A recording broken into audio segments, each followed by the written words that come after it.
C'est un nouveau phénomène qui inquiète la police. Des voleurs utilisent de plus en plus des brouilleurs d'ondes, principalement sur les parkings. Des appareils qui empêchent la fermeture des portières du véhicule avec une télécommande. Le propriétaire croit donc son véhicule verrouillé, mais il n'en est rien. Le voleur n'a plus qu'à s'y introduire.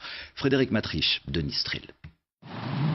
Le principe est assez simple. Vous pensez fermer votre voiture, mais l'onde de votre télécommande est brouillée par celle émise par le voleur. Il lui suffit ensuite de vider la voiture sans même briser une vitre ou entrer par effraction. Dans la région de Verviers, il y en a eu 30 depuis début janvier. Tout ce qui est à prendre, tout ce qui est dans le véhicule, GPS, sac de sport, vêtements, chaussures, documents du véhicule qui pourraient éventuellement servir à des trafics. Le conducteur pense avoir verrouillé, il s'éloigne. Et voilà. Je pars avec les affaires du monsieur. Très simplement, le conducteur n'a absolument rien vu.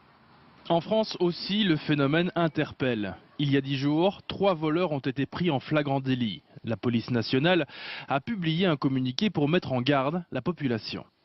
Il s'agit vraiment d'un phénomène naissant, mais comme on préfère prévenir plutôt que guérir, on préfère tout de suite se mobiliser, être vigilant et mettre en alerte surtout les automobilistes.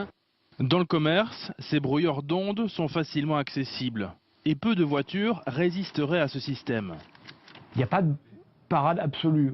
Certains constructeurs se sont un petit peu engagés dans la sécurisation de leurs voitures. Pour autant, on peut empêcher de fermer la grande majorité du parc automobile actuellement en circulation.